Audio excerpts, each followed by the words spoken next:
Hey, so I am on my way someplace, about to go do something. But I wanted to do this video because, let me take this off. I wanted to do this video because I was just thinking on the ride over here that there has been 5 women, I think it's 5 when I counted it, who've really made an impact on my life and my coaching business at a time when I really needed. Like, the first thing was back in 2020, I was going through deep depression and a lot of grief due to everything that was coming up, right? Black Lives Matter, the social unrest. My nervous system was unrested, right? I was going through a lot and trying to coach at the same time. And the pain in me, the struggle was like, I am focused on obesity, which trends with poverty.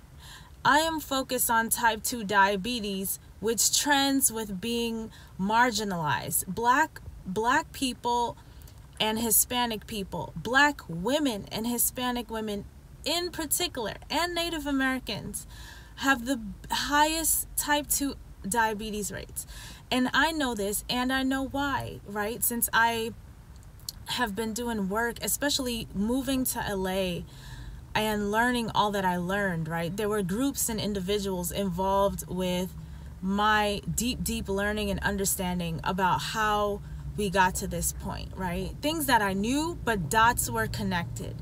And I just realized how deep and insidious this thing is, right? There's just so much going on that, like this guy, Badass Vegan, I think his name, is it Badass Vegan? Or, yeah, I think the guy's name is Badass Vegan, who had this documentary called They're Trying to Kill Us or something like that. Like, literally, it feels like that and it looks like that. And as someone who has been raised in this country, Black, right? I'm Black and I'm born and raised here, it cuts deep, you know what I'm saying? It's like a mountain that I knew I had to climb to achieve the mission that I'm looking to achieve with my business, felt like it was growing even larger. And so I got depressed. I basically got under that mountain. It felt like that mountain was sitting on my chest.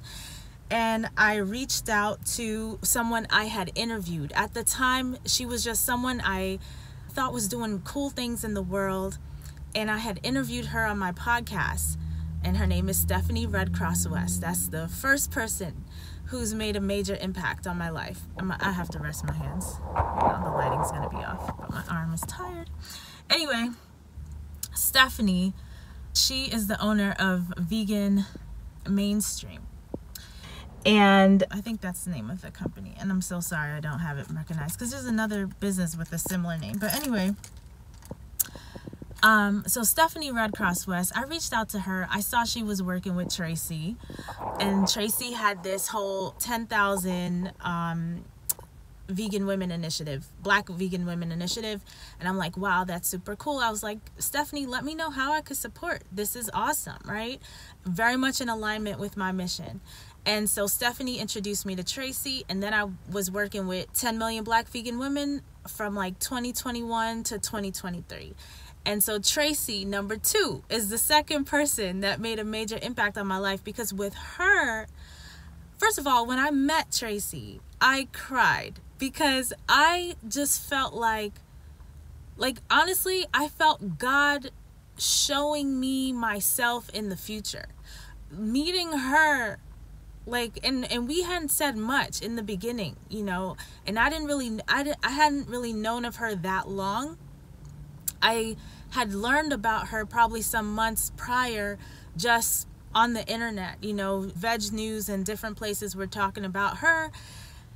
And so I knew she wrote the book By Any Greens Necessary and Ageless Vegan. I knew, she has been doing this work for a while.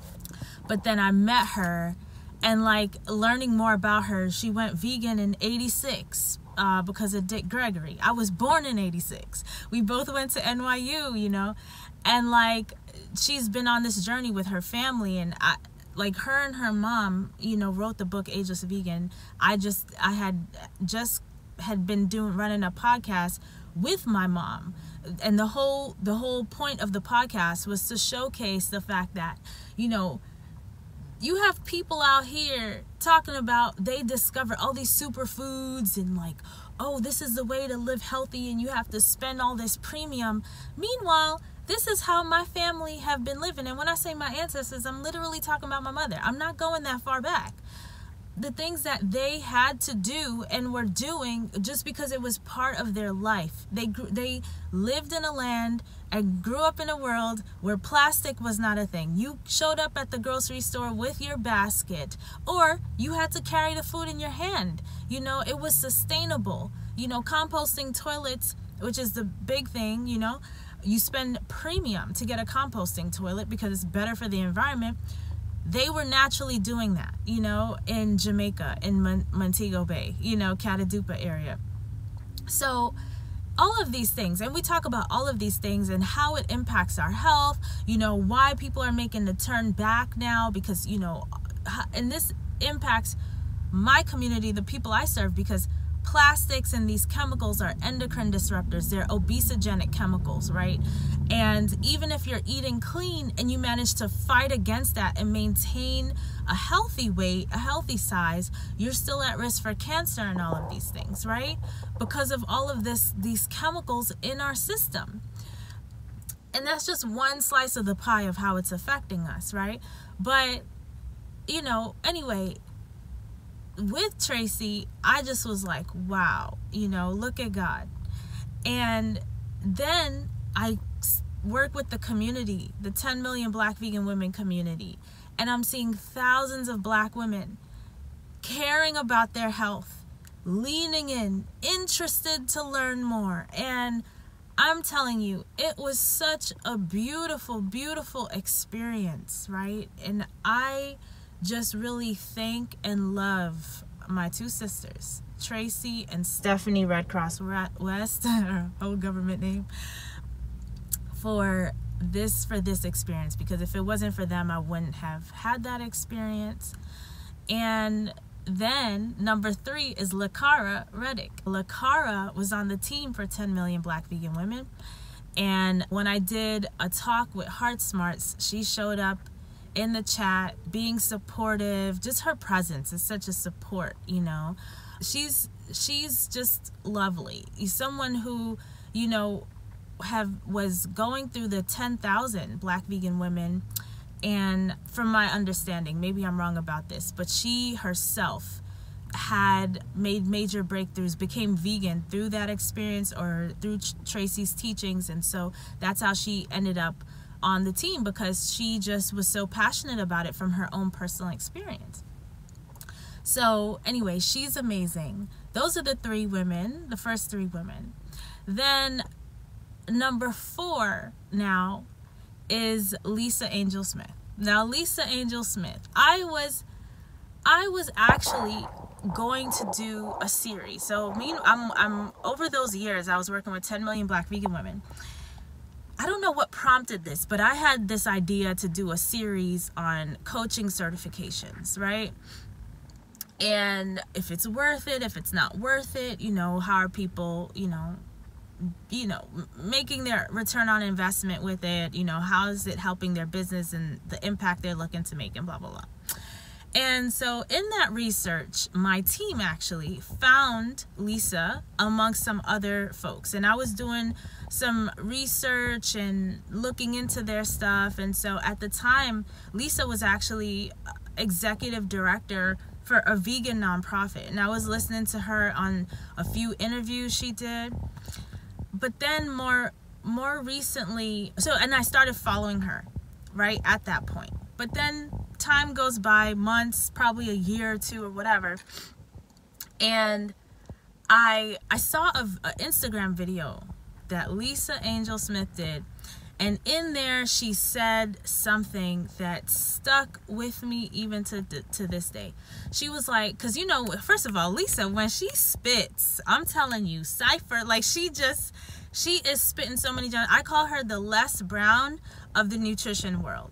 She is exactly what I've been needing, because I recorded a podcast that I was going to drop, but didn't drop, right? And I told my friend Karen about this too. I was like, there's so much that I could say just, you know, from the work that I've been doing in food policy, working in community and coaching all these years about and being in this position, because I'm connected to a lot of coaching groups. I see what my coaching peers are talking about. I see what the community's struggling with. I see what's going on in community development world, because I worked in that world for a long time. And so I have all these thoughts, right? Plus, you know, I'm looking at grants and things because I'm working on different projects, and I'm seeing the money that's coming down, right? So anyway, I recorded a whole like hour-long podcast about what it's like to be a Black health coach right now in this time. And I never released it because I was so scared to be that real, you know? I was so scared to put that out there. I was like, you know what? There's a diverse group of people on my email list. There's a diverse group watching me. I'm not sure if everybody's ready for this information, you know? And so I just held it. And then, I saw Lisa posted this thing on Instagram that stuck with me, that really resonated with me. And since it's not relevant to this video, I'm not even going to mention it. But anyway, I've been following her even more closely since then, because it was so impactful that I was like, man, this woman, she is a fire starter, like, you know. And I just was listening. Then I interviewed her for my summit. The interview she did on my summit impacted me even more. I was like, damn, this woman is good. She is good. Not only is she good, but she's exactly what my soul needed. I literally asked God months ago, like a year ago. I was like, God, because you know what happened? What inspired it? I'm going to tell y'all. I'm going to give you a little insight.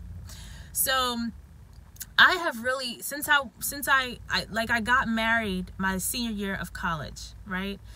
And moved to the Bay Area, and things got really quiet for me, right? I went from being super busy to now having all this free time. So I decided to do some volunteer work. Then I decided to open my business. And when we opened the business, things got super busy again, right? And I'm used to being on 10, busy, caused burnout, all this stuff.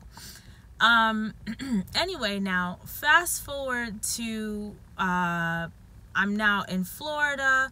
We had the pandemic. You know, I did some things in my business, and things financially was going good, comfortable, you know, and I was, doing a lot of meditation and yoga over at the Chopra Center, and trying to get to a balanced life, because what I was able to do was calm down my nervous system so I'm not stressed, and I overcame depression, overcame anxiety, even though I'm anxiety prone, but I know how to manage it, and the yoga and different techniques help me.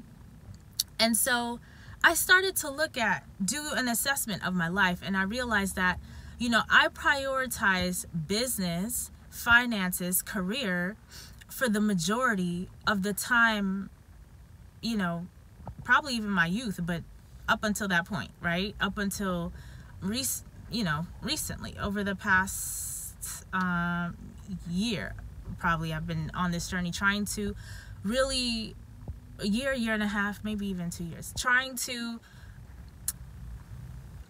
expand a little bit, right? And do better in other areas of my life. One of them being my social life, having more friends. And I went to this place called the Salt Spa near where I live. I went by myself, and there's 3 other chairs in this small room. It's in the Salt Spa room, right? And I was like, man, it would be so nice if I had 3 best friends who would sit next to me. And I'm a manifestation queen, and how I manifest, I literally give my wants and needs up to God. And I told God, I was in the room by myself enjoying my salt spa, and telling God, because it was actually a really great soul that I met at Chopra Center who invited me to the experience to be there, but I was there by myself. She was outside working or whatever. And so I was like, man, I would love 3 friends to be here with me. Then I started thinking, who do I want those 3 friends to be? And I started making a list of their qualities. So the next time I went with my friend Stephanie. I invited her, Stephanie Red Cross West, because she's nearby. And I said, let's go do this together. And she even said, I love doing these types of things. And she was so down. I was like, dope. I got my one, you know? And now I just need 2 more. And then when I talked to Lisa, I was like, Lisa, you are my new best friend. I don't even know where Lisa lives. I don't think it's anywhere near to me. But her energy, her spirit is exactly what I have been asking God for as a friend. And just her spirit, her soul, her messaging is what I have been needing in my soul as a Black vegan health coach who has been consistent and obedient to my path. But, you know, you get depleted sometimes. This work is not easy. Even when things look like they're going great, emotionally, it can be a struggle. And, you know, her energy, her fire, her spirit, her messaging, everything, it just feeds me emotionally. So I know I said 5 at the beginning, but it's actually 4. And I just wanted to share because it was on my heart. Like, these 4 women is God showing me. And I know there's going to be more because I started, when I started coaching, right? My coaching certification led me somehow to write a book. In the process of writing my book, God was doing a thing in me. And that's when the mission of my business was planted in my heart, right? It's been really an emotional journey. And I just did not understand how it could happen. But God has been wrapping me around with people. One person in particular I didn't even mention here, who will be an honorary mention, who's not a woman, but he's a Black man, Ronell. My friend Ronell from LA. And another beautiful soul, Karen, who's not even Black. But I'm telling you, these people have impacted me, poured into me in so many ways to really help me, move me forward emotionally, financially, physically, like all the things you could think of. Like, they have been pushing me, and I just feel God working through them, working through me, just, you know, everything that's happening collectively in the movement. I just feel so honored to be a part of it. Honestly, I'm grateful. I'm grateful. I'm grateful. I'm grateful. I'm grateful for all of these people and for everything and for all of you.